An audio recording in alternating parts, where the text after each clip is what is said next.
Welcome to When Football Began Again, the podcast that takes a nostalgic look at the Premier League era.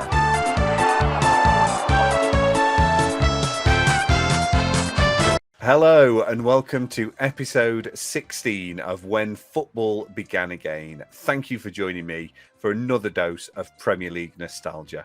Today's show is a return to our all-time Premier League table countdown. We're up to 47th, just outside the relegation zone, depending on how you want to judge that, and it is Huddersfield Town. I am joined by the bearded and hilarious Graeme Rayner and Howard Walker. They will be with me very shortly to talk all about Huddersfield Town's 2 seasons in the Premier League and much more besides, all about their glory years and much, much more. That is coming up very shortly. Before that, though, a huge welcome to any new listeners this week who may have joined after our episode with Josh Pugh last week. That was one of our most listened to episodes, a really funny episode. If you haven't heard that, Josh is just hilarious, and I thought he was on top form last week with all of his picks.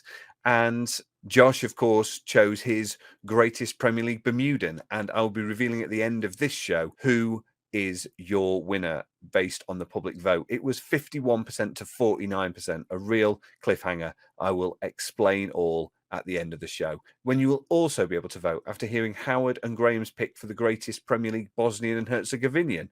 That creates some debate in this episode as well, and that vote will also be live, so you can go and have your say after listening to today's show.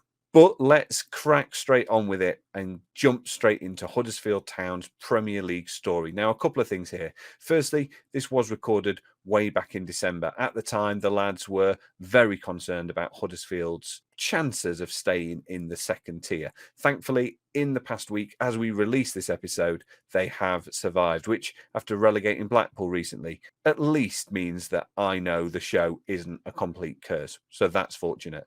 Secondly, Steve Mounier. I apologise to you and all Huddersfield Town fans for calling you Steve Mooney throughout most of this episode. He was not Tommy Mooney's brother. Steve Mounier, many apologies.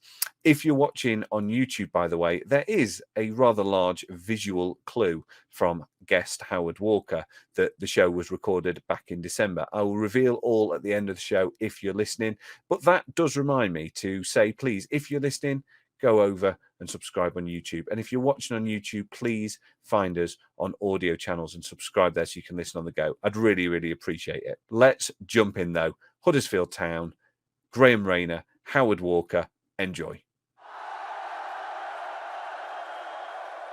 Joining me today to discuss Huddersfield Town's brace of seasons in the Premier League and the 3 decades that surround it are 2 stalwarts of the Yorkshire comedy scene and probably Huddersfield's most famous fans when Patrick Stewart and Jodie Whittaker are both busy. It's Howard Walker and Graeme Rayner. Welcome to the show, lads. That's true, isn't it? Like Doctor Who and Professor X / Jean-Luc Picard are both massive Town fans. Yeah, I think that's right. Although some people say that Patrick Stewart's only a massive Town fan when we're in the Premier League. I wouldn't possibly say that, but some people have said that. I mean, this is the perfect show for him then. He'll be sat at home right now. He'll be listening away. Reece Dinsdale's a big fan as well, isn't he? I think he's quite a bit more famous than us. Yeah. Oh, well, okay. Well, you know, you keep climbing up that list. It's going to be fine. Probably in the top 10, maybe top 20, 50, whatever. Howard, let's start with you. How long have you been a Huddersfield Town fan? Why are they the team for you? I think I was about 10 or 11 the first time I went. And it's a bit weird. I think we've spoken about it before, but I was very, very nearly a Tottenham fan because my granddad was a massive, massive football fan and we used to watch it together all the time. And I can remember watching the FA Cup final in 1981 and they were just amazing. They were brilliant. And I typed out the first 11 and put it on my door. So I was very close to being a Tottenham fan, obviously just miles away, so I never went. And then I met Trevor Cherry when I was about 9, and he gave me a Leeds United keyring. So I was nearly a Leeds fan. But then a friend of mine that I went to school with, he was a Huddersfield Town fan. It was his 10th birthday, and he says, "Do you want to come to the football match with me?" And that was it. I was a Town fan from there on. Just loved it. Graeme, what about you? I'm a much later arrival to being a Town fan. I'm not a Yorkshire native originally. I grew up. I was born in Scotland, but I grew up in Essex. Because I grew up in Essex, I had to be a Man United fan. That was the rules. So actually, my stepdad was a Man U fan. Had been since the Matt Busby era. We used to travel up to 4 or 5 home games all the way from Essex every year, and we used to do, at that time you had a lot of decent clubs around in the top flights. You had Ipswich and Norwich in the sort of southeast, as well as the London clubs. So we used to go to quite a few games. My parents got divorced, and so I sort of fell out of love of enjoying anything with him. And also, Man U got taken over by the Americans. So I sort of found myself almost clubless. I just got married, and my wife's best friend's husband and I got really pally, and he is a lifelong Town fan. And he said, you can't not go to football. He said, you don't want to be a Leeds fan, do you? And I said, no, not a chance. I don't want to be a Leeds fan. And he said, well, it's either Huddersfield or Bradford. Come with me to Huddersfield. And that was it. And that was, I started going as a sort of a fair weather, just a general follower, if you like, not really a fan. And then in the season where they were in the bottom division, 2003, 2004, just after I just got married, was the first time I started really realising that I cared a lot about what was happening to this team, and we would beat Mansfield in Cardiff. And that was it, really. I'd always said I would never change clubs and what have you, and then I found myself in Cardiff in a blue and white shirt with blue and white face paint, drunk, celebrating a really boring game. And that was the bug, really. So I've been a Town fan ever since. I love that, getting the bug. In 47th place on the all-time Premier League table, it's the first of 5 teams to have spent 2 seasons in the Premier League, Huddersfield Town. Football didn't begin in 1992, though, and the Terriers have a proud top-flight history predating the so-called modern era of football. We know they're 47th out of the 50 in the Premier League, but of the 65 teams to have played in the top flight of English football, where do you reckon they are, lads? What would be your guess? What feels about right for Huddersfield? I mean, it's going to be quite low, isn't it? If we're honest. I would say in the bottom 10. I would say just above 10, Arsenal. I love how at the exact same time your predictions were bottom 10 and top 5. It's actually 28th. You are above mid-table. You are 45 points ahead of Portsmouth in 29th. It is just under 500 points to Southampton in 27th, though, so that gap might take a few seasons to tackle. Where are Leeds in this, Cal? We need to know this. Leeds are a little bit higher, but you can take solace that both Bradford and Oldham are both over 1,000 points behind you, so every cloud. Before we race up to present day, let's have a history lesson. Founded in 1908, Huddersfield were losing finalists in the first FA Cup final back after the First World War, which is also the same season they'd be promoted to the top flight for the first time. They brought in Herbert Chapman, who was sort of the Arsene Wenger of his day, and the rest is quite literally history. They were FA Cup winners in 1922, league champions in 3 consecutive years from 24 to 26, and runners-up in 27 and 28. So let's start with those title wins. The first one's remarkable. You win the league on goal average over Cardiff.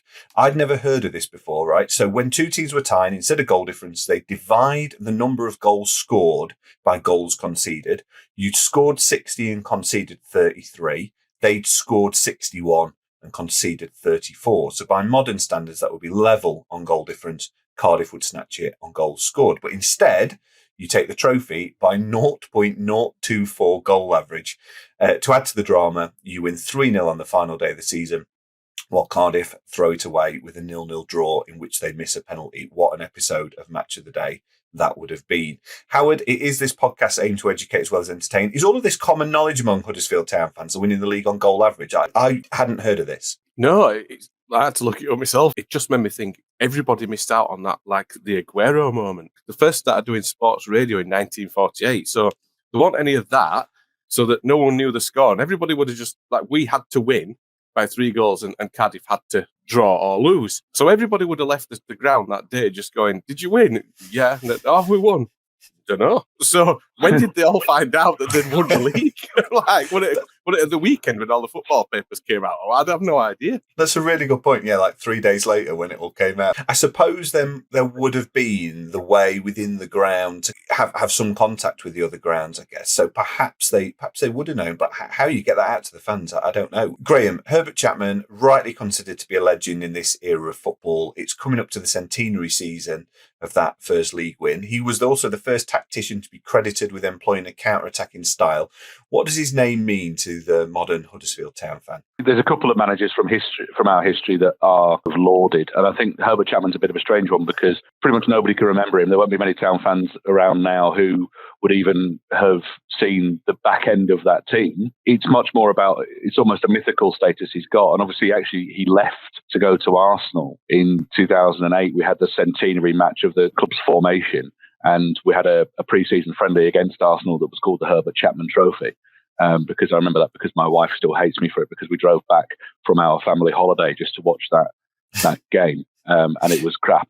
So we had a newborn baby at the time. My daughter was 9 months, wasn't newborn, but 9 months old, and me and my father-in-law and my little brother-in-law, who was only a teenager at the time, oh yeah, we'll just drive back from Northumberland for the night, not a problem. But yeah, he sort of holds that status along with, obviously Bill Shankly, who I think we'll probably talk about later, is another big name that you wonder what would have been. But we still, as Town fans, we still talk about 3 leagues in a row, and he was the real focal point of bringing that. And every time that we hear from our noisy neighbours down the road at the big yellow skipping beast and in Leeds, it's we've got that, they haven't, and that's lovely. Yes, it's so far ago that we have to consult the history books, but we've still got it. Well, Herbert Chapman leaves for Arsenal, as you mentioned, after they offered to double his wages. Who said money in football was a recent phenomenon? And Cecil Potter takes over, secures the 3rd league title, leading Town 5 points clear of Chapman's Arsenal, who were runners-up. It would be the last time Huddersfield would be English champions. Herbert Chapman also helped introduce floodlights into the English game. He died suddenly in the early new year of 1934 after a cold became pneumonia. He was at an Arsenal 3rd team game shortly before his death, despite being ill. Such was his dedication to the beautiful game. Truly a footballing pioneer, and it really got started for him at Huddersfield. You were FA Cup winners in 1928, 1930 and 1938, but the post-World War II years haven't been quite as golden. Town were relegated in 1952 and appointed Stockport manager Andy Beattie, who guided you back into the top flight. Beattie, by the way, had 2 horseshoes nailed to his office wall for good luck, which incidentally is also a tactic employed in the present day by Jurgen Klopp. Klopp. You get the idea with that one. That's a Radio joke.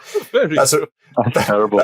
That's a Radio 4 joke if ever I've written one, which I haven't for a while. As it's not so lucky for the horse either, is it? Some poor horse walking around without 2 shoes. When he resigns, a fella called Bill Shankly takes over for 3 years before leaving for Anfield. Nobody hears of him again, or so I imagine. There's a brief return to the top flight in the early 70s, but then 3 relegations in 4 seasons sees Huddersfield plummet to the basement division, where they spend the second half of the 70s before a slow and gradual climb back towards the upper echelons and eventual top flight salvation in 2017. So that's pre-1992 dealt with. We'll cover the last 3 decades in a bit more detail a bit later on. But ever dared to dream what might have happened if Bill Shankly had have hung around? It'd have been a bit better, you'd imagine, wouldn't you? Yeah, that's putting it lightly. I think actually, without being too miserable about it, it sums up entirely what's gone wrong with a lot of our managers over the years, and that they had a vision and weren't back. Bill Shankly, I think he wanted to sign Ian St John, who obviously went on to be famous for St Greaves as well as being a great footballer. But, we didn't back him, and off he popped, and look what he wanted to achieve elsewhere. With a team at the time, and actually when he went to Liverpool, they weren't huge at the time in the way they are now. He really sort of built them up. So could he have done that with us? Maybe. We had Lou Macari at one point. That was fun. I feel a bit sorry for Lou Macari because he seems like a really nice chap, and he's I think he's a nice guy. Loads for charity, but God, he were crap. Absolutely awful. Can't even think about what would have happened. But like Graham was just saying there, that he left because they didn't have any ambition and they were selling all the best players. Like they had Dennis Law. I mean, one of the best players of his generation, and they sold him. I think it's the same for a lot of clubs these days, isn't it? That's how you survive, and you get a good player, and then you sell him and make some money. But you're never going to get anywhere while you're continually doing that. Unfortunately, if we'd have kept him, we might have been where Liverpool are now, or been one of the most successful clubs in British history. Let's start in 2016-17 then. Huddersfield Town are about to embark on their 5th consecutive season in the Championship off the back of 4 bottom half finishes. German-American manager David Wagner is about to start his first full season in charge, having taken over the previous November to guide the Terriers from the relegation places into the safety of lower mid-table. Howard, David Wagner joins from Borussia Dortmund 2, or Zwei, I imagine. He's rumoured to be leaving to join Klopp's backroom staff at Anfield, but rocks up at the John Smith Stadium to become Huddersfield's first ever overseas manager. Did you know much about him when he joined? I know a couple of Liverpool fans who'd mentioned that he was sort of like linked to the club via Jurgen Klopp, but I knew very little about it. I didn't even do any research really, because it got to the stage where it's sort of like we'd had so many managers coming in, and sort of like every time they were announcing a new manager, we're like, who? So you were just hoping that it was somebody that could do all right. So no, I knew little about him. Well, Graham, he raids the Bundesliga straight away for Schindler, Kachunga and Löw, and are all going to be key men in the months ahead. He signs Danny Ward on loan from his old mate Klopp.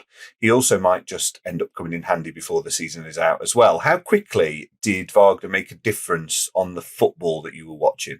It was pretty quick. So I think the last game, there was a game when he was announced, or it was rumoured that he was taken over, but he didn't actually take over, and we lost at home to Leeds, and we got bumped, if I'm honest. We weren't great. But then I think after that, we played Sheffield Wednesday pretty soon after that, and they were going well.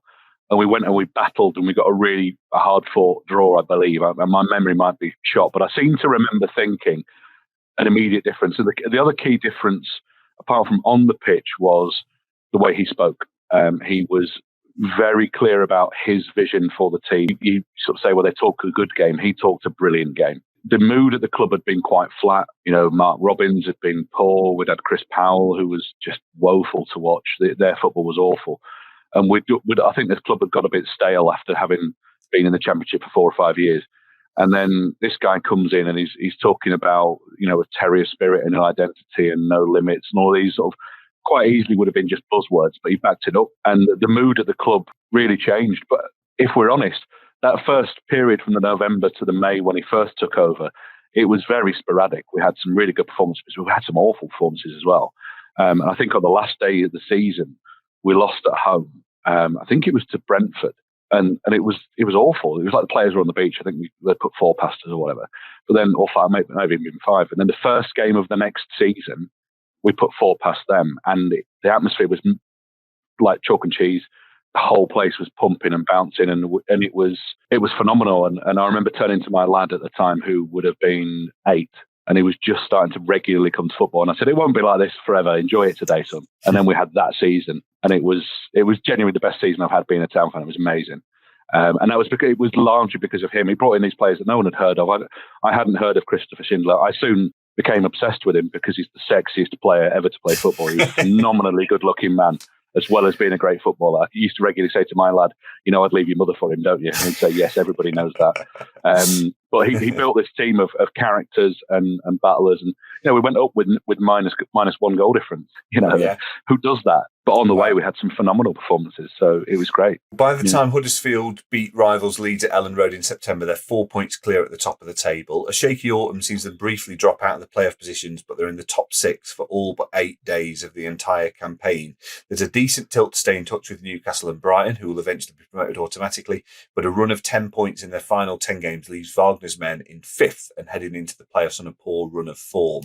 I mean, Graham's touched on it there, Howard. I mean, I imagine the playoffs weren't your expectation at the beginning of the season. You got a taste of the promotion push, but it fizzles out a bit, and then you've got 2 games against Sheffield Wednesday to face. Can you remember how confident you felt going into that playoff campaign, given that it was unexpected? You may be on a bit of a bad run of form. Did the playoffs feel like a bonus, or did you go into it against Wednesday thinking this is our chance to get to the Premier League? It's a strange thing being a fan of a team that's, at the time had never got to the Premier League. But because I've supported them and they've been average for so long, it was always the case of, well, they're not going to do it. So there's like this massive feeling of wanting them to do it, but an acknowledgement that they're never going to do it. So even when it got to penalties, we're like, yeah, it's just, there's next season. It's always that. There's always next season. You're going to be there, whatever. Anyway, you're going to support them, whatever. So no, I had absolutely no confidence whatsoever at any point in the season and that final that we were going to win until we did. And I remember just sitting there thinking, well, that's a turn up for the plus 4. I couldn't believe it. This is on-brand pessimism from Walker. This is Graham, Danny Ward is the hero of the shootout at Hillsborough, and he'll be called into action again as it goes to spot kicks against Reading in the final. Describe to me what that feeling felt like at Wembley and seeing Huddersfield go up. It's a strange one because it was simultaneously probably the most torturous afternoon I've ever spent and one of the best afternoons I've ever spent. It was, obviously we were there last season and it was very different. like Howard's alluded to, the first chance to get there, it just felt very different. The mood was very different. The weird thing was, although a massive part of you says we're not going to do it because we're little old Huddersfield, another part of you, that, or at least that season, just thought, but we've done, keep doing the unexpected. We keep overcoming these obstacles. It was an awful game of football, though, Carl. And playoff finals, certainly the Championship playoff, they all often are anyway. But it was awful. It was a game of like half chances and scuffs and scrappy game. As it went to sort of, the penalties were about to be taken, there's a lad in front of me, he must have been 25. He'd been on the beer all day and he'd been up and happy all day. And he was just, this was before a penalty was kicked, he was just stood in front of me, he was just crying. The emotion, he was in floods of tears. And so I just kind of gave him a hug and went, we've got this. We have got this. And I didn't believe it, but I said it at the end of it all. Michael Heffler, who was wasn't our best player, but was a bit of a talisman because he was a real character. He missed his penalty and the penalties were taken right in front of us. And he was punching the turf because it meant that much to him and he was in bits. The emotion of it. Penalty shootouts a horrible way to lose anything like that. It's like the World Cup final's just been played, isn't it? And think, what an awful way to lose the most important game you're ever going to play in as a player. But around me, I just saw such a weird mix of emotions. My wife was there. She hates football. But the whole family came because that's what you do when you're little Huddersfield and you get to it. And she was crying. I said, what are you crying for? You don't even like football. She was like, no, I don't know what's going on. And then people were sort of mixture of tears. And then you'd see the occasional person just sat laughing as if we were in the Premier League. And that mood stayed most of the summer.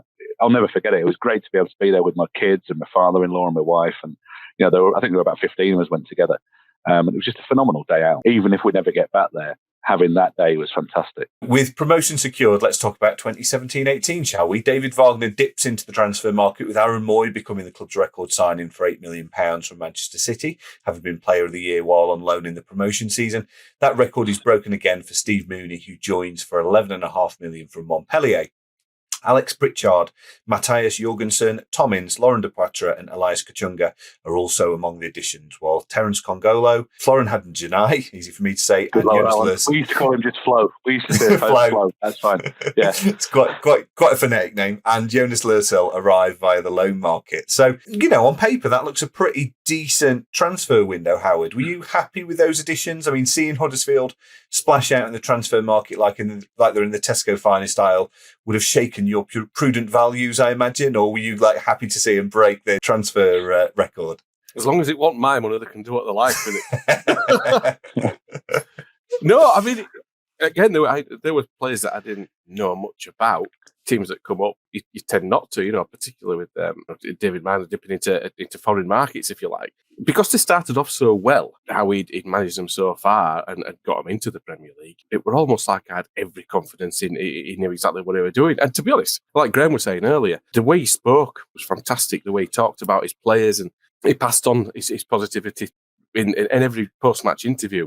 He talked about what he was going to do and what his players had done right, and it was positive all the time. So they were performing really quite well at the time, weren't they? That first season was fantastic. Aaron Moy in particular, he was just a cut above, absolutely brilliant. Even now, I watched him in the World Cup, and he's just different class. It certainly was at the time for us. He was brilliant. It's the perfect start to the season for the Terriers, with Steve Mooney grabbing a brace on his debut at Sellers Park in a 3-0 win over Palace. It's followed by a 1-0 win at home to Newcastle the following weekend, with Aaron Moy scoring the only goal of the game.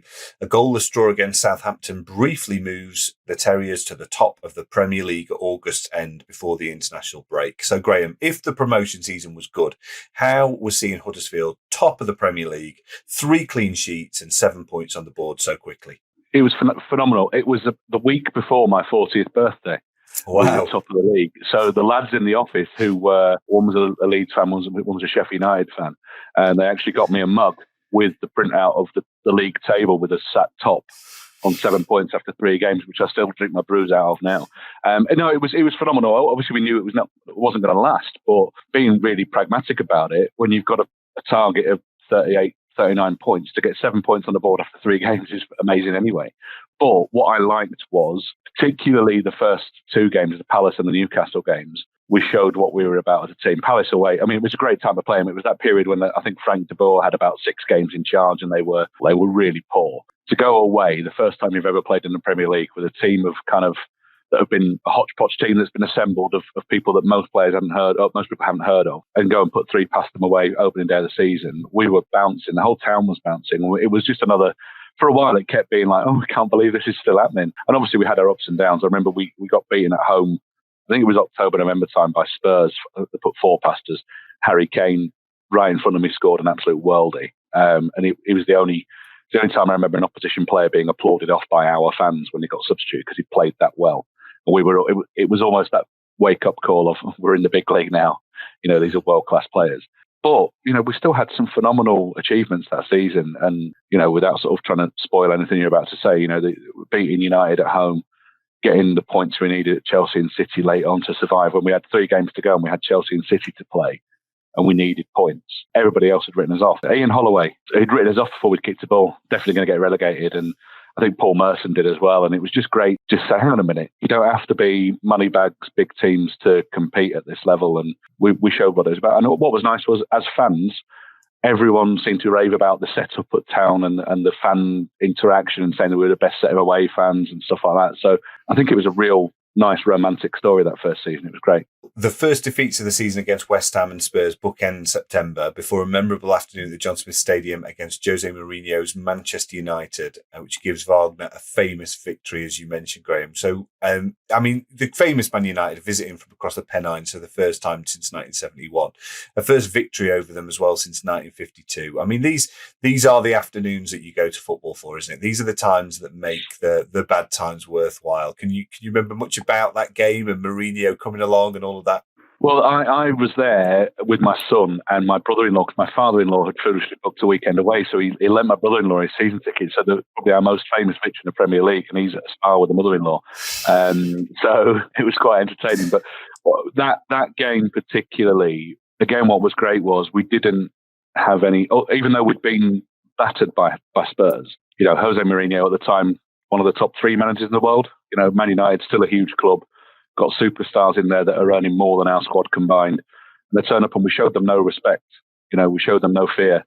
And it was fantastic. And we actually bullied them that day. And that's not something we would do to teams really, but physically, we really bullied them. And Laurent Depoitre, the striker that you mentioned that we signed, he seemed to thrive against the biggest teams. And Victor Lindelof came on as a sub for someone who got injured. And Depoitre just brutalised him. He looked like a frail little boy, and it was fantastic to see. So, yeah, it was one of those where even if we'd got relegated, we'd have had that. And that sounds small-minded, I suppose, as a fan, but as a fan of a smaller club, not just beating them, but deservedly won at home to them was fantastic. We'll always have that. And as someone like me who grew up as a Man United fan as well, it was sweet. It was really sweet. Further wins against Brighton, West Brom, and a 4-1 win at Watford before Christmas see the Terriers start 2018 top, albeit of the bottom half.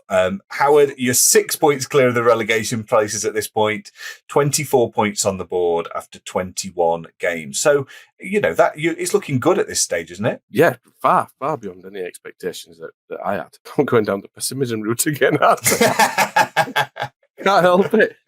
No, it was great. It really was fantastic. Like we belonged there almost. Well, January's a bit of a write-off, to say the least. Town lose their first 5 league games of the new year, including that return trip to Manchester United. Suddenly, 11th becomes 19th, which shows just how congested it all is. You're still only 3 points behind 11th at that point, though, and then something happens. You face Bournemouth at home, beat them 4-1, a match Wagner calls one of the performances of the season, and then you go to bottom of the table West Brom and beat them 2-1 to complete the double over the Baggies, and you're back up to 14th. So, Graham, two months without a win.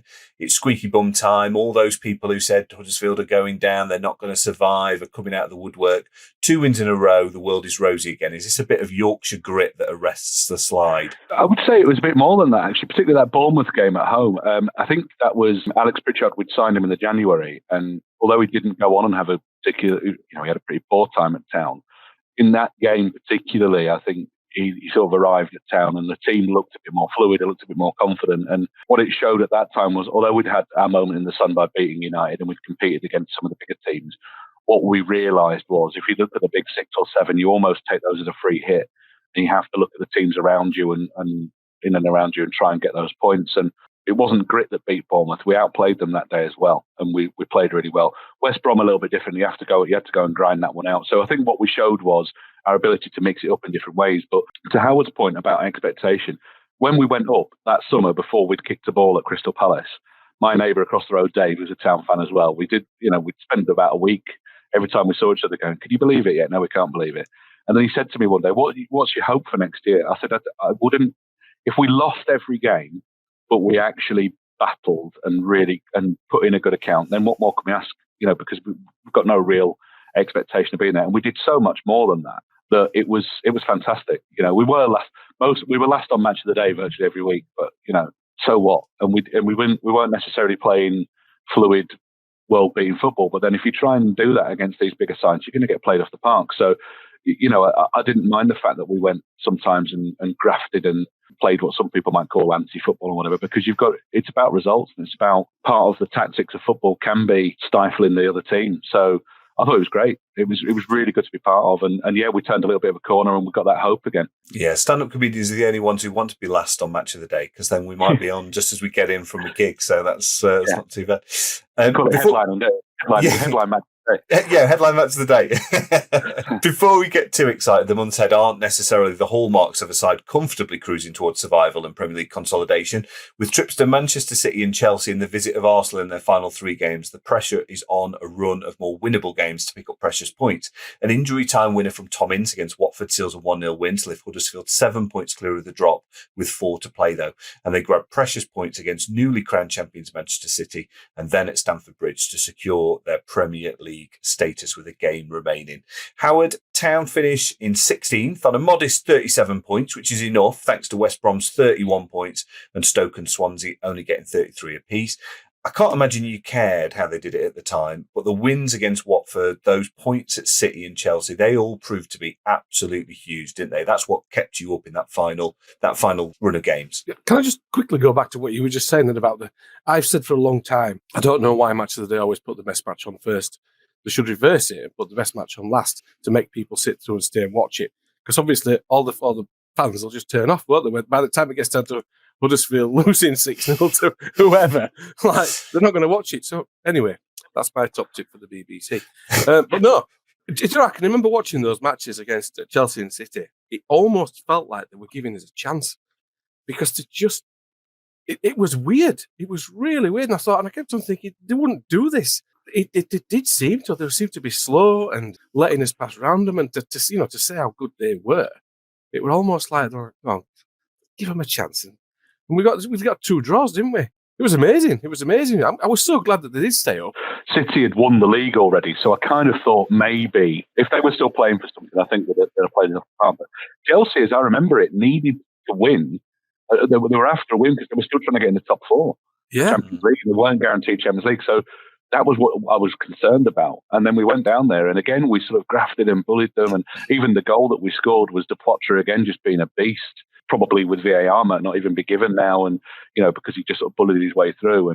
But I remember we couldn't get tickets to. We tried to get tickets to Chelsea away, but there was no chance. So I sat with my father-in-law watching it on the sofa, and we were just almost cuddling each other out of tension, because it was a horrible game. Surprisingly, they seemed to allow us to. The mighty Chelsea, with all the stars they've got and all the money they had. Miserable Wednesday night, midweek, and we went and did the business. It was mental. Premier League survival secured as we head into 2018-19. Lursel, Haderjanai and Congolo join permanently. Tom Inson leaves, and Juninho Bacuna, Eric Durm and Ramadan Sobhi are all brought in. Belgian under-21 international striker Isaac Mbemza arrives on loan. It's easy to say it now with hindsight, but as transfer windows go, the loan players becoming permanent, that feels sensible. The new names added to the squad, though, a squad that's won just 3 games in their final 20 in the league this season before, scored just 12 goals in that time as well, half of those come in just 2 games, by the way. Graham, it doesn't look like a transfer window that's going to inject the quality and goals you need to kind of push on from that first survival season. Again, did you feel concerned about that transfer window? Were you there thinking we need some more quality here? Yeah, and this isn't hindsight talking. It's stuff that I was saying at the time, was that I felt that at the end of that first season, what we needed to do with the next transfer window, now that we'd stayed and we'd shown people what we're about, I felt we should have been more attractive to more established players that we'd heard of. I thought we needed to add 3 or 4 people who knew the Premier League well, invigorate that spine of the team a bit. But by all accounts, what happened was that Wagner looked at the strikers, Mounier and Potter, and thought that they've achieved quite a bit without really getting service from out wide. Let's go and try and buy some wide players. We were rumoured to be within about 6 hours of signing Adama Traore, who later went to Wolves. Going to come to us, and I think he got an injury in a pre-season friendly, and our chairman, by his own admission, kind of bottled it and said, no, we'll wait and see. And then we signed Mbenza and Adama Diakabi, who probably goes down as the worst signing we've ever made for any real money. I think we were trying to buy players for a system, no matter what the quality of the players. We need a winger, we'll go and get a winger or whatever. And they weren't up to snuff. And even making loan signings permanent, Terence Congolo on loan had been absolutely phenomenal. He'd been a real battler. I remember he absolutely poleaxed Scott McTominay at Old Trafford, and he upended him. It was brilliant.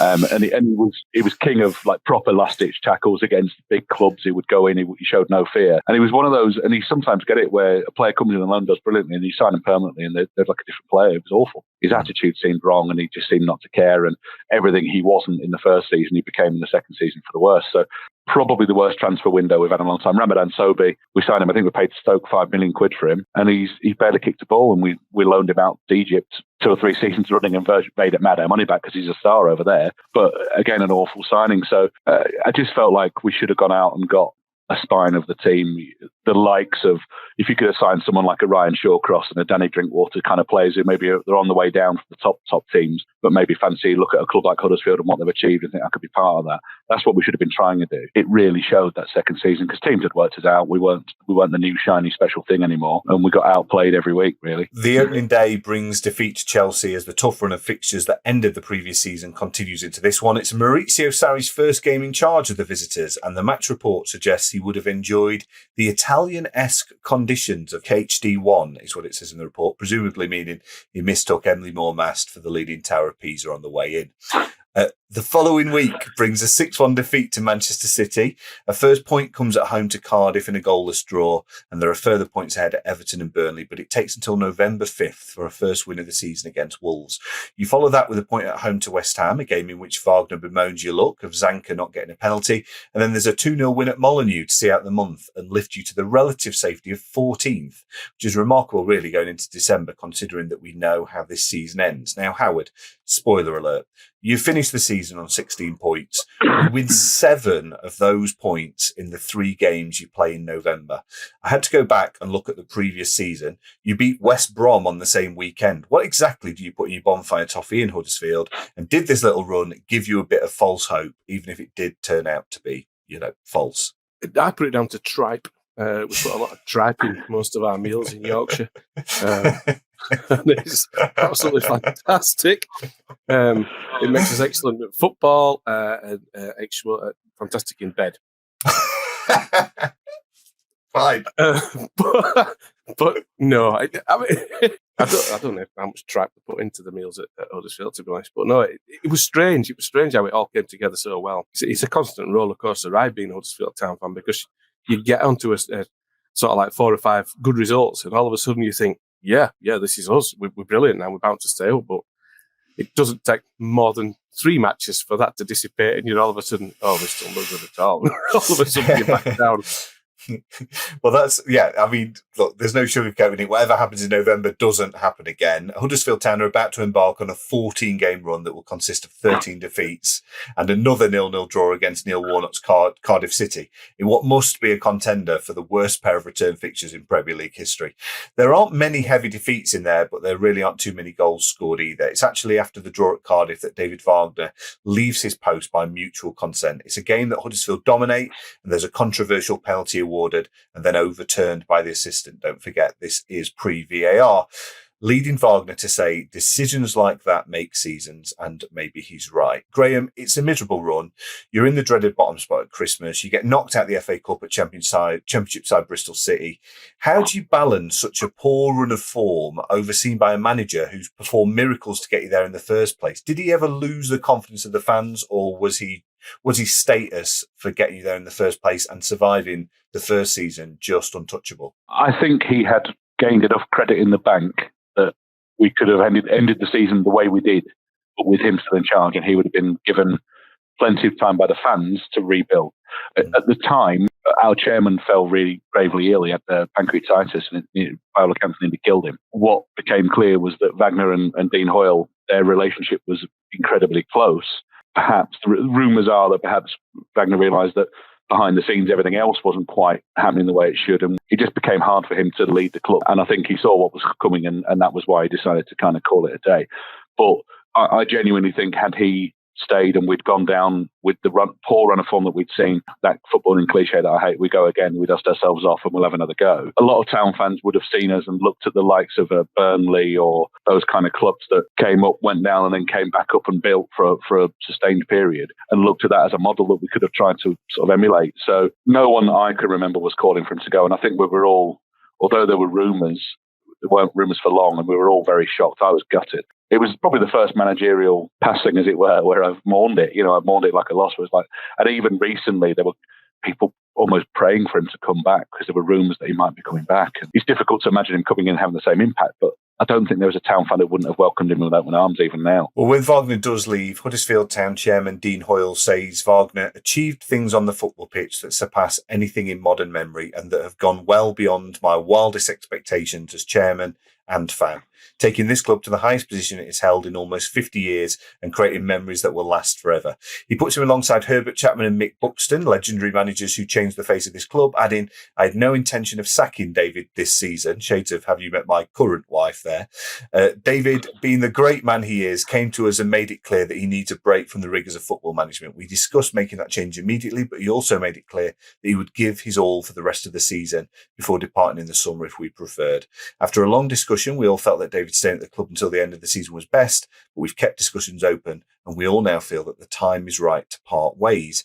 I know the term mutual consent is often a byword for the manager being sacked in professional football, but this is truly a joint decision.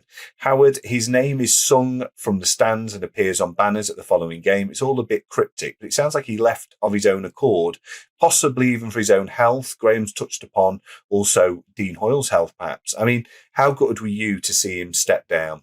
I was much the same.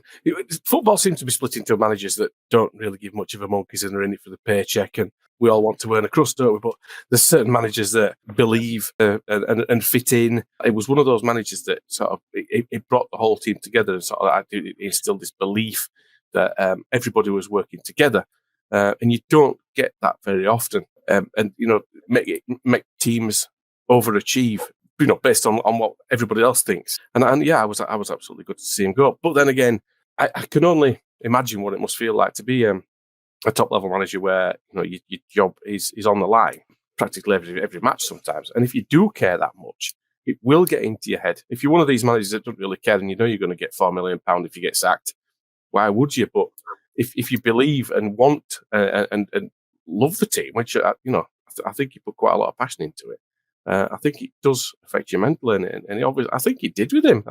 I can't see him saying that without him actually meaning it. You don't hear that very often, do you? That I've left because the pressure's too much to care too much to, want him to survive. It's a strange thing, and I respected him a lot for saying it, really. Mark Hudson comes in. He oversees a 3-0 defeat to Man City at the John Smith Stadium, where there's an amusing case of mistaken identity in the director's box. TV cameras capture a Sky Sports reporter approaching a man he believes to be Jan Sievert, the Borussia Dortmund assistant and favourite for the job. He instead discovers that he's approached doppelganger Martin from Wakefield. Mr. Warhurst from Wakefield said, it was bizarre. Basically what happened is I was sat in the crowd and suddenly I was aware of a guy coming towards me from the right-hand side. He said, are you Jan, the new manager? I laughed and said, no, that's not me. I'm Martin from Wakefield. Graham, it's a moment of light relief in a difficult season at least. It's clear that the club are trying to repeat the same method. Siewert was the next but one manager at Dortmund Zwei after Wagner left. The guy in between that, by the way, was Daniel Farker, who had similar success at Norwich. So reason to be optimistic that maybe you've got the closest you can of a like-for-like replacement for Wagner. Did you think?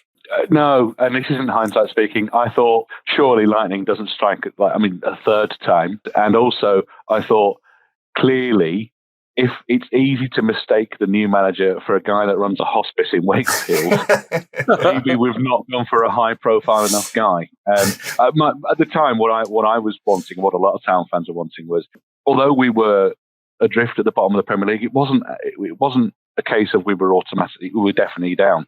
It was something that if we got somebody who came in and could pick up some points, we would still win with a swinger's chance, a slugger's chance of staying up. And it was that time when maybe you wanted a more pragmatic choice of is Sam Allardyce available? Could he do a rescue job on us? He used to play for Town, and people like that. Even at that stage, the objections of, but the football will be crap. Well, the football was already poor. And even if you just bring them into the end of the season and then you bring someone in to do a project over the summer, and the immediate sort of rumblings out of the club were that this guy believed his own hype a bit too much. It was the famous thing of Brian Clough going into the Leeds dressing room and saying, put all your medals in the bin. It was a bit like he went in with that attitude, only the Leeds players would have known who Brian Clough was, but our players were like, sorry, who are you? Yeah. This was kind of the attitude. So, yeah, it was doomed to fail from the start, really. We need to learn the lessons of look around what other clubs do in this situation and actually get someone who's maybe managed someone before. And to see what's first game in charge is a narrow defeat to Everton. It's followed by reversals against Chelsea, Arsenal and Newcastle. The new manager bounce, it certainly isn't. But then Wolves come to town. Howard, Huddersfield do the double over West Brom the previous season. They're about to get their first win in 3 months and a day and complete the double over Wolves, the last team they beat. Is the main reason Huddersfield didn't survive more than 2 seasons because there weren't enough teams from the Black Country in the division? That's a good question. We could have done more. Could have done with more of them, to be honest. It's a ridiculous question, Howard, is what it is. That's just like there was so little to celebrate in that season that Carl had to question together. We just needed Walsall up there. I just found it an incredible quirk that in these 2 seasons, particularly the second season that was so miserable, you did the double and both teams from the same neck of the woods. Well, Steve Mooney's 91st minute goal sparks wild celebrations and moves the Terriers to within 11 points of safety with 10 to play. I'd love to tell you it's the catalyst for the greatest Premier League survival story ever told, but you'll have to tune into a follow-up episode a few years down the line for Huddersfield's third Premier League campaign, because it doesn't follow this one. Huddersfield lose their next 8 games. There's signs of life in a 4-3 defeat at West Ham that they hold the lead in for the best part of an hour, but it's curtains on the 30th of March when relegation is confirmed following defeat at Selhurst Park with 6 games still to play. 2 more points are added in their final 2 games at home to Manchester United and away to Southampton, giving Huddersfield a final points total of 16. Those 2 final draws are enough to lift Town above Mick McCarthy's 2005-2006 Sunderland side into the heady heights of the 3rd worst Premier League season recorded. Derby, of course, still hold that infamous record with 1 win and 11 points. So, Graham, I imagine the end of the season comes as sweet relief. At least you can be optimistic about bouncing immediately back under Jan Seawart's blue and white army. Clearly, you hadn't got much confidence in Sewart. What were you expecting, obviously, after the relegation is confirmed and you're going down? Did you have any confidence that Town would be coming back up? I think you have to have some confidence that 2 seasons in the Premier League should equip you to be competitive in the division below. The whole thing with Seaver as well, apart from all the rumblings behind the club, there was very little evidence on the pitch of a plan at any point. And so I'd kind of hoped that maybe the hierarchy of the club would have seen that. And I think they did see it. They just wanted to give him a few games at the start of the next season, prove themselves wrong, I suppose. But I think he only lasted about 3 or 4 games of the next season. I'd hoped that we would keep hold of some of the key players, kick on and see if we could do that thing of having a go straight away. I watched the first game of the next season away at Derby, and those hopes were immediately quashed. We were awful.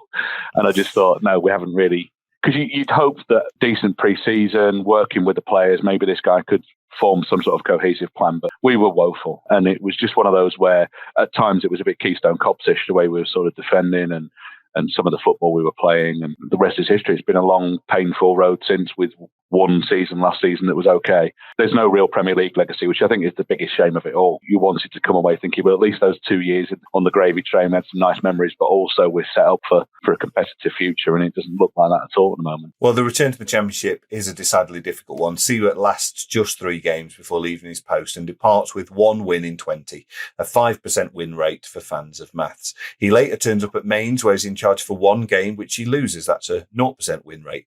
Maybe they'd have been better off with Martin from Wakefield after all. Meanwhile, David Wagner goes to Schalke. He gets off to a decent start, but then records an 18-match winless run that is the longest in the club's history and includes an 8-0 defeat at home to Bayern. He goes to Young Boys, who've won the 3 previous Swiss League titles, and he guides them to second, 15 points behind the league leaders. Howard, simple question. Have Huddersfield Town broken the next 2 Jurgen Klopps off the rank? Yes. I mean, these guys are clearly, there's still plenty of time in their career to still hit heavy heights. And who knows, perhaps more so for Wagner, less so for Sievert, that there may be a Huddersfield Town return one day. I mean, would you welcome that, Howard, if Wagner came back one day? Definitely. It built up enough in the bank because of that first couple of seasons, particularly getting us up there. Can't do that if you don't know what you're doing. It's just a likeable chap as well. It adds to it. Can't do with, like Mourinho. It's like, I'm ace. And, well, you're obviously not anymore, are you? So I can't do his smugness in any role. I liked him. He knows what he's on about. And even though I didn't know that about him, taking a team that won 3 league titles and making them finish second. I didn't know that. But yeah, I still like him. And yeah, welcome him back, definitely. And I know what you're saying as well, because actually just liking your manager and speaking as a Spurs fan, you mentioned in terms of the good kind of credit in the bank. It was the same with Pochettino, really. Obviously, it was a ropey spell that ended his time in charge, but most Spurs fans would love him back, versus Mourinho, where actually it's okay when you win in all of that kind of bravado, but it gets pretty tiresome quite quickly when you're not. So let's take a moment to reflect on the last 30 years on the whole for Huddersfield Town. They moved into the Kirklees Stadium in 1994, while in the third tier, it's had a few names since. The Terriers have played in all 4 divisions since 1992, spending half of that time in the second tier. The closest you came to realising the Premier League dream previous to 2017 was in 99-2000 under Steve Bruce. Yorkshire rivals Barnsley and Bradford both unexpectedly made it through the glass ceiling in the preceding seasons, and with Town top of Division 1 at Christmas, it felt like they were up next. Howard, I never knew this story, but you suffered a small blip, as many successful teams do, and then Steve Bruce accepted an offer from the BBC to cover Manchester United's World Club Championship campaign as a pundit, and his popularity dipped even faster than your form. Can you remember feeling like that was a factor, Steve Bruce kind of swanning off for a bit to do some punditry work? No. I mean, I do recall it. What changed that season was Marcus Stewart being sold to Ipswich. There's been lots of rumours over the years as to why he left. Whatever reason Marcus Stewart left, that was what happened. And I can remember where I was working at the time, we used to go out for a Friday beverage on a Friday lunchtime. A couple of the Leeds fans came in and said, "Oh, Marcus Stewart's going to Ipswich." And I'm like, of course he is. Because we were so good at the time. We'd got Marcus Stewart and Clyde Vinart had got. I mean, I'll step back a little bit. I can remember Marcus Stewart was amazing for Bristol Rovers when we played him in the 95 playoff final. It was absolutely sensational. And when he came, it was sort of like, this is amazing, because it was before, everybody had the internet and everything. You could watch clips and everything. I'd seen him with my own 2 eyes. He rattled a crossbar. He was by far and away the best player in that 95 final. Him and Vinart in particular had just got this. The reading, it's sort of like, when you get these 2 players that play together and absolutely fantastic together, like, Shearer and Sheringham, they could read each other, couldn't they? And they were just like that. And they were amazing. And then when he went, it was beyond all belief that he'd gone, particularly to one of our rivals. And then he scored against us when we played a few weeks later. And then obviously they went up. And despite having been in the top 6 for ages, we finished 8th. And I still to this day cannot believe that happened. It just seems incredible that he left and went to one of our rivals. I'm a bit of a cry, to be honest. Well, I mean, Graham, with Town's form falling off a cliff, selling Marcus Stewart to promotion rivals Ipswich Town for £2.75 million possibly wasn't the best decision. I mean, he's later going to score in a 2-1 win against you. He scores what turns out to be the decisive goal in the playoff final for Ipswich against Barnsley, and then he'll outscore both Thierry Henry and Michael Owen in the Premier League a year later.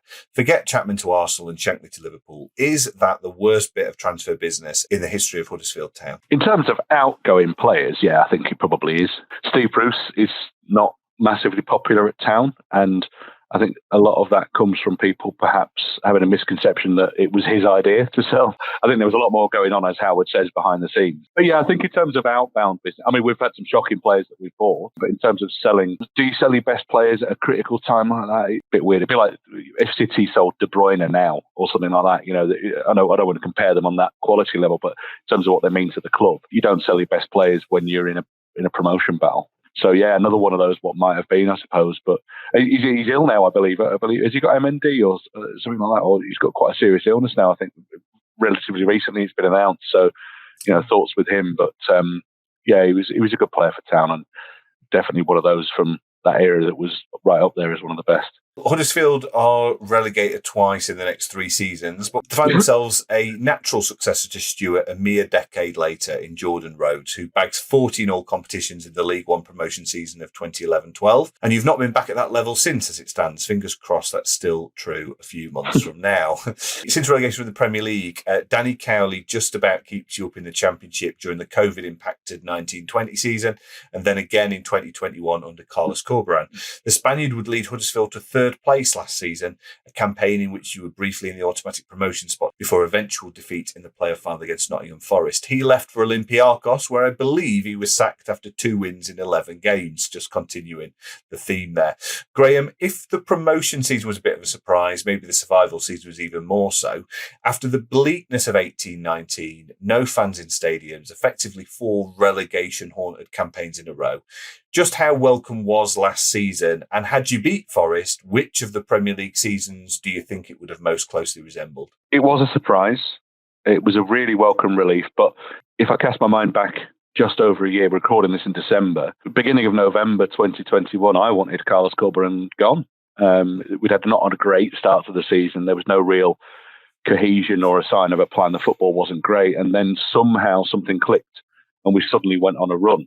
And, I was forced to eat my words. I was glad to. The playoff final was another woeful, it was a horrible game. The only joy I had was that I was literally sat 2 rows from the division to the Forest fans, so I could just shout abuse at them for a bit because the football wasn't worth watching. Had we gone up, it would have definitely been like our second season. We'd have got battered every week, I think. I think the quality difference between last season's team and the team that we went up with in 2017 was hugely different, in my opinion. It was as much a chance of last season was we strung together some good results, etc. But it was also it was quite a poor championship. So we were the sort of the best of a mediocre bunch that pushed ourselves forward. And it would have been very much a take the money and run. I wouldn't have even, if we'd signed nobody, I'd have said fair enough, because what's the point? Just take the money and then build in the next time we come up. But it was a good season last season. It was a shame when Carlos went, although I'd wanted him gone a year before. I thought I could see a lot of difference from the second half of last season. It's a shame that he'd gone and it's been pants ever since, really. We leave things at the time of recording, as you mentioned, with Huddersfield bottom of the Championship. Hopefully that's changed by the time this goes out. Howard, the second tier is where Huddersfield have spent the majority of their existence. Do you think that's sort of your natural level? Can you stay there? Is there another golden era ahead? What are your thoughts for the kind of next few years? It's tricky to say, really. It's having been a Huddersfield Town fan for so long. I've said it before to lots of other people. The likes of Arsenal fans, anybody who's under 60 will probably only ever know them in the top flight. And I think you're missing out, really, because it doesn't really matter what division that you're in. The playoffs, to me, were one of the best things that happened in football, because the excitement that I didn't agree with at the time, but the excitement that it brings, it gives you just a chance to get 37th. And the playoff semis and the final itself, when you get to them, it's just a brilliant build-up. Like Graham mentioned earlier about the Mansfield game, which was absolutely shocking. We've been in Division 3, as it was at the time, for a couple of years, and you're like, God, look, it should be a lot higher than this. And then you get to the playoff and you win it and you're up, and it don't matter what division you're in, that sort of excitement is fantastic. And I feel like Arsenal fans miss out on that because they've never experienced it. It's either win the league or it's been a rubbish season and that's it. I'd like to think that we might get up there again, but unless you get some serious money behind you, then you're going to struggle to stay. Clubs like Burnley that have done it the hard way and stayed up and done well, it's hard to do. As you two will know, it's down to the fact that you just enjoy watching your team and hope that they win more than anything, not lose every game. And I think the thing is as well about going up into the Premier League, I never thought we'd do it. And now we've done it, it's kind of spoiled it a little bit, because we were like, we did it. And then when we did it, that second season was so bad. I almost don't want them to do it again, because I'd rather them see win every week than get battered 6-0 by Spurs, and that's all. Touched on a really good point there, Howard, and Graham, coming to you. I mean, some fans don't enjoy the Premier League, prefer to see the side in the mix of the Championship. Obviously, it's just been these 2 seasons in your lifetime where Town were in the top flight. One of them was miserable. Do you think they'll get back there? Do you want them to, as Howard's already touched upon? And what does it mean to the Town when they are there? So the 2 seasons were like chalk and cheese, the 2 seasons we had. And that first season up there was one of the most enjoyable periods. That the promotion season and the survival season, when you lump them together, you couldn't ask for 2 better years as a Town fan, in my opinion, short of miraculously winning something. Second season was horrible, but we laughed it off. We laughed at how bad we were. As Town fans, you kind of just got that blitz mentality of, God, we're awful, aren't we? And so you almost still managed to have fun. The joy of the Premier League for a fan like me who goes with my lad is being able to say to him, don't even watch us today. Watch Mo Salah today. He's going to play right in front of us. Watch Mo Salah. The fact that I was able to ask Alexis Sanchez loudly why he was wearing gloves in May, those kind of little memories of just mixing it up with the big boys are fantastic. So I do think we'll get back there at some point. I just think by the law of averages. Long term, I just would like to be competitive. If we could stay in the Championship, be competitive, maybe have the odd season up there, hit the gravy train, have a bit of a laugh for a season, and then come down. I don't mind that. I can take being pants. I can take being rubbish as long as you can still have a bit of a laugh with people around you. And football's not the be all and end all. It can feel like it sometimes when you're really in the moment, but there's worse things that happen losing the football match, aren't there? So I just like to go and have a bovril and a pie and have a laugh with my mates and enjoy the game, even if we're getting battered. 100%. That's what it's all about. Well, look, I'm going to ask you what you think your average league position is on the Football League ladder since 1992. We love a stat on this show. So if we take every league position since 92-93 up to last season, where do you think that would place Huddersfield on the league ladder? Who wants to go first? I'll go 40th. You going higher or lower than that, Howard? Since 92. Since 92. He's pitched it well there. That's great. I'm going to go 39th. You're both remarkably close. You've just gone the wrong way, Howard. Optimism there. 41st. You should have lent into your natural pessimism. It's actually 42nd in the league ladder. So that's effectively third bottom of the Championship. I mean, it could be a position they consolidate further this season. At the moment. Yeah, exactly. with the way things are going. So yeah, that feels about right, doesn't it? Kind of marries up again with what you've been saying, that actually kind of establish yourselves in the Championship every now and again, having these wondrous seasons and maybe a little bit up and down would be good. As we move towards adding a Huddersfield Town Premier League squad into the archives, let's take a look at the all-time Premier League top scorers and appearance makers of that era. We've just got the 2 seasons to lean on. Huddersfield's top Premier League appearance makers are Christopher Schindler with 74 appearances, Jonas Lörsel with 69 and Aaron Moy with 65. Steve Mooney is the top scorer with 9, Aaron Moy has 7 and Laurent Depoitre has 6. So that's Huddersfield. The overall Premier League record is 2 seasons where they played 76, won 12, drew 17 and lost 47, scoring 50 goals along the way, but conceding 134, giving them a goal difference of -84 and a points total of 53. Enough to survive any 38-game season, I grant you, but not a 76-game one. Howard, let's try and end on a positive. You may only have won 12 games in 2 seasons, but one of them was against Manchester United, and they'll never take those doubles over Wolves and West Brom away from you, will they? No. It's... How can you end that on a positive? I've never heard such disappointing figures. No, it was great. It really was. Well, the first season was great, and that Manchester United win was absolutely fantastic. So, and again, it comes back to what is a modern day, fairly small club. You enjoy the highs. You really do enjoy them. There are more important things to do, but being a football fan and supporting a team and having a laugh with opposition fans as well. Graham, this is just Huddersfield's Premier League record. Let's take a moment to enjoy a statistical quirk. We do love a stat on this, around their all-time top-flight record. So when Alex Pritchard scored an equaliser at St Mary's to win the 53rd of those 53 Premier League points in May 2019, it was Huddersfield's 1,924th top-flight goal, 1924, the year of your first title win under Chapman. I can go one better. When Nathan Redmond had scored the opening goal of that same game in your final top flight match as it stands, it was the 1,988th you'd conceded at that level 1988, which incidentally is also the only season you've ever conceded 100 goals as you were relegated to the 4th tier. So the other thing is, before these 2 seasons in the Premier League, that meant that you would have had a positive goal difference but unfortunately it has swung the other way since then. If I spent as much time writing jokes as I did writing the show, I'd be back on Radio 4 by now. As part of our countdown of the top 50 Premier League teams of all time, we're placing an agreed starting 11 and 5 subs into the archives to represent their club for the Premier League era. The only rule is that they must have played at least one game in the Premier League for that side. So I'm going to go through your team now, and then we can just maybe discuss one or two of the decisions and where there was maybe closeness. Now, the interesting thing about this is that over those 2 seasons, it doesn't naturally sort of select itself. And there does seem to be a real kind of mishmash of formations and players. Even when we mentioned the appearance makers, no player, I think, apart from Schindler, gets anywhere close to kind of being an ever-present across the 2 seasons. But here's the team. So in goal, you've got Jonas Lörsel. At right back, Tommy Smith. At left back, Christopher Löw. In the middle of defence, Matthias Jorgensen and Christopher Schindler. Then we've got Jonathan Hogg and Aaron Moy kind of playing deep line midfield.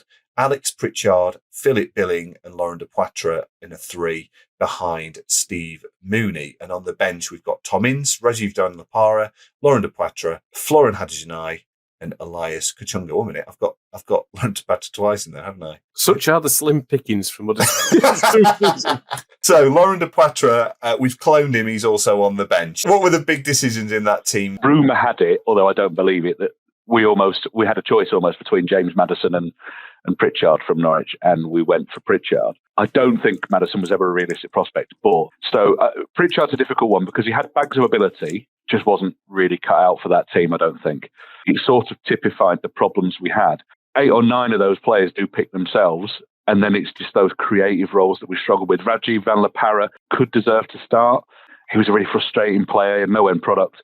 He could carry the ball for 50 yards and then would do bugger all with it. It sort of typified the challenges we had, but also when you look at the core of players, to me, it typified the positives. That back 4, without a doubt. I mean, the only player you could have tried to put in there would be Michael Hefele, but Jorgensen, when he came in, was phenomenal. He really good. And he's still playing in the Premier League now with Brentford. And Schindler was great. And they were all leaders. I think they'd all been captains at their different clubs. Jonathan Hogg's still at the club now, club legend in my opinion. He's fantastic. And Aaron Moy was, for me, he was the most talented player I've ever seen in a Town shirt best. Just phenomenally good to watch and a really classy guy off the pitch as well. So I think the core of the team that you selected is great. I just think that what showed up is that lack of creativity. If we could have just had somebody with a bit of a mercurial talent, if we could have had a modern day Frank Worthington, drop him into that team, we'd have stayed up probably. Howard, what are your thoughts on that? And perhaps we'll stick the Laurent Depoitre clone and replace him with Terence Congolo. We'll go for that for his first season, maybe rather than his second. We'll whack him on the bench. But any arguments with that? Not really. No, to be honest, Graham's used the 2 that I would have potentially put in Van La Parra. I really did like watching him, but like you said, he could run with it really, really fast, skillfully, and then hoof it into Rose head, and you're like, well, that was good. Hefele, because he didn't play many games, did he? I don't think in the Premier League when I went up, but not in the Premier League. No, just having that passion. The player I feel sorry for most from our first Premier League season is Tom Ince. He was sort of the sacrificial lamb in that second season where he got sent out to Stoke. He grafted, he worked really hard, and actually he was really unlucky with, it was one of those where you think he's going to score this week. He's been so unlucky, he's got to score this week, and he was bought to add goals in midfield and just didn't quite click for him. Even in the Man United win, he hit a shot that then was saved and Moy knocked it in, but it was a good shot, and you just felt like it was never going to quite click for him, and gladly had him back the second season, but a lot of Town fans sort of turned on him. So, I feel sorry for him, but it's not bad. When you look back at it, there's some good memories in that side with some of those players. I desperately wanted Tommy to be amazing because his dad loved watching him play, and desperate for the romance of the whole thing. Like, come on, bang a load in for us. But so, lads, that brings to a close our chat about Huddersfield Town. While we've got you, we've just got a couple more regular features I want to take you through. I need your guidance to help find the greatest player from every nation represented in the Premier League era and add them to our Premier League of Nations Hall of Fame. Today, it's the turn of Bosnia and Herzegovina. There have been 6 Bosnian Premier League players. We usually shortlist down to 4. So the 2 players missing out on our list are Mario Vrancic, who made 20 appearances for Norwich Norwich in 1920, mostly from the bench, scoring once, and also Mohamed Besic, who has made a pretty underwhelming 46 appearances over the course of 8 seasons for Everton, with a short spell on loan at Sheffield United too, both largely forgettable. Our final 4, though, are, and I'll give you a bit of context as to why we've shortlisted them, Mohamed Konjic. Although he was only a bit part player for Coventry in the late 90s Premiership era due to injuries, making just 16 Premier League appearances over 3 seasons before their relegation in 2001, he did hang around, becoming their Player of the Year in 2003 before a spell at Derby and retirement. He spent the first 8 months of the Bosnian War in the early 90s in the army, and after military discharge, trained with a football in the streets at a time when artillery raids were common, so respect where it's due. He won 39 caps for his country. Or is the greatest Premier League Bosnian Sead Kolasinac, isn't it? Kolasinac. Neither of us are going to help you out, Cal. Sead Kolasinac, born in Germany in 1993 during the war. Kolasinac started his career in the Bundesliga with Schalke before making 80 Premier League appearances for Arsenal between 2017 and 2021. He was a German youth international but made his debut for the Bosnian national side in 2013 and has 51 caps at the time of recording. In 2019, Kolasinac was the victim of attempted carjacking alongside teammate Mesut Ozil that was caught on CCTV. If you haven't seen this, it's incredible. In the footage, the assailant can be seen jabbing Kolasinac with a knife in an attempt to get him to hand over the car. Kolasinac stands firm, then chases off the moped-riding assailant. It appears Kolasinac's hard-as-nails persona isn't just for the football pitch. Or is it Edin Dzeko? The Bosnian captain is nicknamed the Diamond in his home country, and it's easy to see why. He won the Premier League twice, has a golden boot in the Bundesliga, Serie A and the Europa League, and has scored 64 times in 126 appearances for his country, becoming the first Bosnian player to reach 50 goals. In the Premier League, he scored exactly 50 goals in 130 games for Manchester City, with almost half of those appearances coming from the bench, and 4 of them scored in one match at White Hart Lane that I'd rather forget. When Zajelnikar sold him for €25,000 to Tbilisi, their directors admitted they were so convinced they'd sold the Czech club a dud, they broke out the champagne. He joined Manchester City for upwards of £30 million a few years later.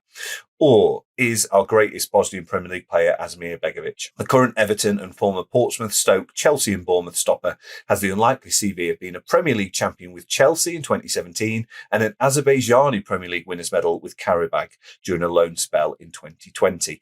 His other loan spells include the well-worn path from La Louvière to AC Milan via Yeovil and Macclesfield.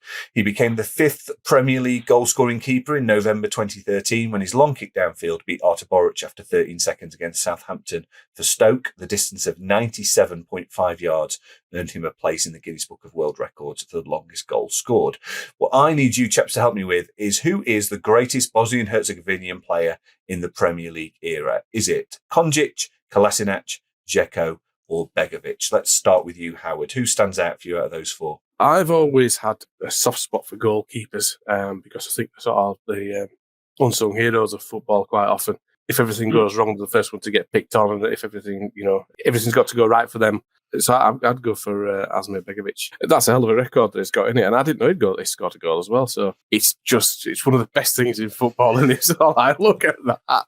It's amazing. And after 13 seconds as well, he was very humble about it, because he kind of, just said, it's not great for the other goalkeeper and you don't want to be in that situation. Okay, well, good reasoning. Begovic, you're going for. What about you, Graeme? I'd sort of narrowed it down in my head between Dzeko and Begovic. I mean, I always liked Dzeko. I thought he was a cracking player. There was no romance about him, or, it wasn't one of those players where you thought, I can't wait to watch him. But Begovic, I always thought he was a really good goalkeeper as well. When he was at Stoke particularly, I thought he should kick on and go to a big club. And obviously went to the wrong one in Chelsea. Although we got a Premier League winners medal, so he probably doesn't think so. But in terms of being able to stake a claim as a number 1, he maybe should have picked a different club. Mind you, though, some hard players there, though, aren't there? With the Kolasinac and who was the other guy that was in the Bosnian Special Forces or something? He said as well. Konjic.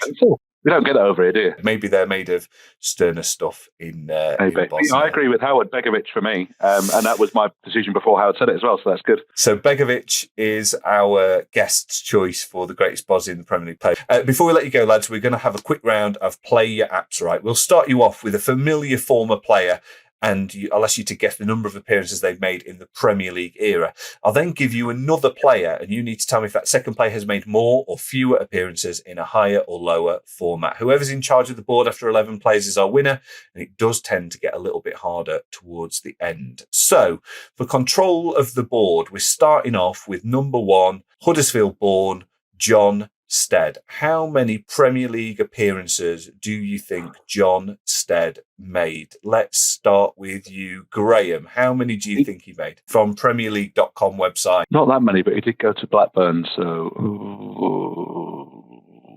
35. 35? What are you saying, Howard? I was thinking maybe a little bit more. About 48.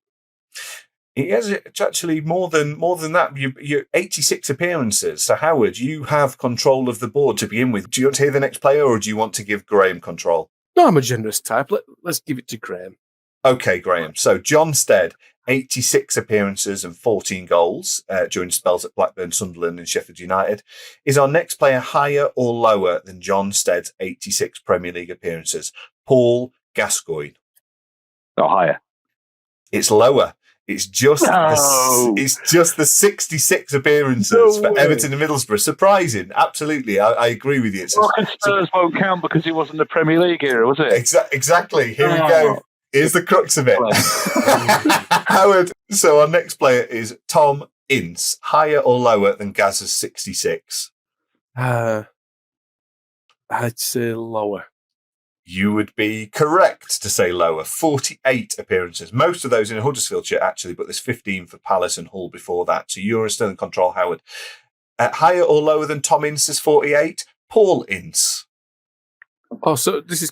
I can either answer this or I can pass it across to Graham. No, you do have to answer it now. Oh, I see. Well, that's another tricky one, because he was about the same. He's got to be higher because he plays for Man United. Oh, how old is he? He's got to be higher. You are correct. It is significantly higher. 306 appearances for Man United, Liverpool, Middlesbrough and Wolves. After Paul Ince's 306 is our next player higher or lower? Andy Booth, Huddersfield-born Andy Booth. Higher or lower than 306 Premier League appearances? He was at Chef Wednesday for a long time, wasn't he? It can't be 306, though. Lower. Lower is correct. 119 appearances and 25 goals. He played a couple of times for Spurs, Carl, as well. An inexplicable loan spell at Spurs where he did not score. But yes, he's the first of a few Huddersfield-born players I've got in here as well. So you're still in control, Howard. We're almost at the halfway point. 119 appearances for Andy Booth. Is our next player higher or lower? Fraser Campbell. Higher. Higher is correct. 150 appearances and 18 goals for Man United, Spurs, Sunderland, Cardiff and Crystal Palace. Our next player, another Huddersfield-born player, Chris Kiwomya. Is Chris Kiwomya higher or lower than Fraser Campbell's 150? They are getting tricky now, aren't they? Lower. Lower is correct, Howard. 104 appearances with 21 goals for Ipswich Town and Arsenal. You are 4 from the end. Micah Richards. Is Micah Richards higher or lower than Chris Kiwomya's 104 Premier League appearances? He's got to be higher. It is higher, 203 for Man City and Aston Villa. Is our next player higher or lower? David May, higher or lower than Micah Richards' 203? Oh, he were around for quite a while, wasn't he? I'm going to go tricky lower. One, that one, isn't it? Yeah, I'll say lower, though.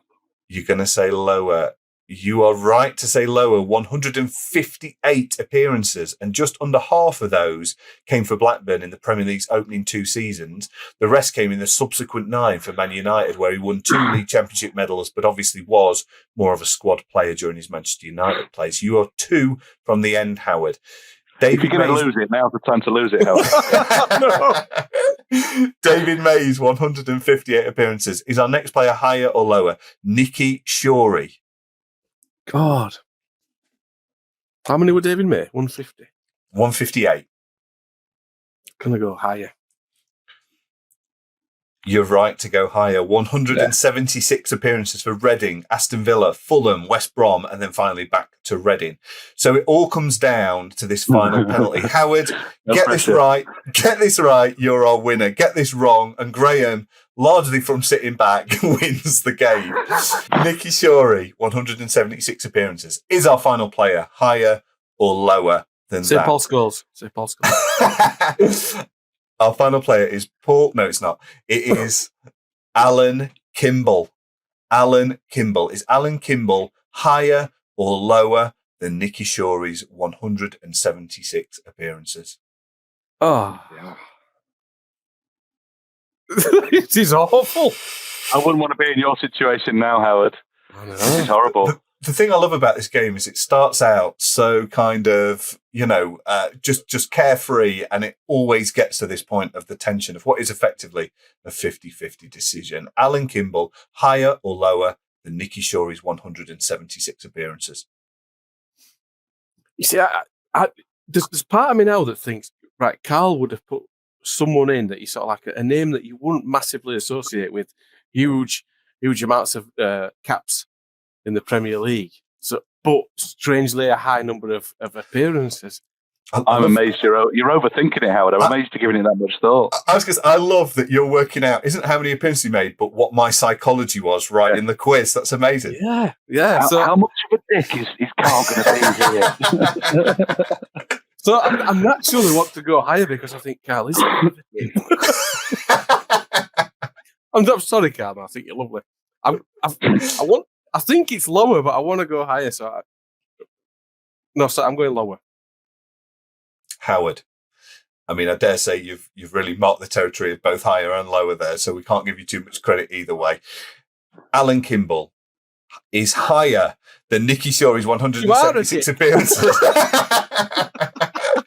Graham takes the win. 181 appearances for Wimbledon throughout the night. He's got 24 assists in that time, which seems a decent return. It feels like that time. Was it Rob Green got a Champions League medal or something? One of those. I feel like that. I've done bugger all. And I've just collected the medal. I'm full kit, shin pads, the lot. And collected the trophy.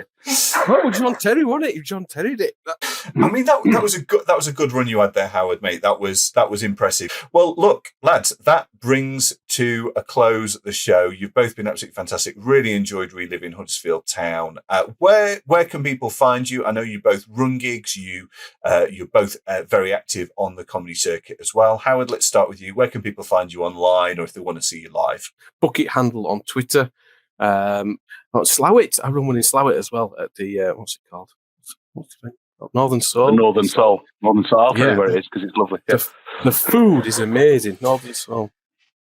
Yes. Mill Valley Brewing, Clicky. Well, the Northern Soul gig is an absolute beauty in Slaithwaite, and Graham and I played that one together quite recently. So brilliant. And what about you, Graham? You can find me. I've got my own website, which is graemerayner.co.uk, and then the gigs that I promote are promoted under the banner of Gag and Bone Man Comedy. So it's Gag and Bone Man, like Rag and Bone Man, gagandbonemancomedy.com. And I generally promote gigs all across West Yorkshire. So come and see us at one of those. Lads, it's been a pleasure. Thank you very much. Here's hoping Huddersfield have pulled out of the relegation mire by the time this goes out. I'll see you both soon. So that was Huddersfield Town, and top marks to you if over the last hour or so you spotted Howard Walker wearing a elf's hat for an episode that's gone out in early May.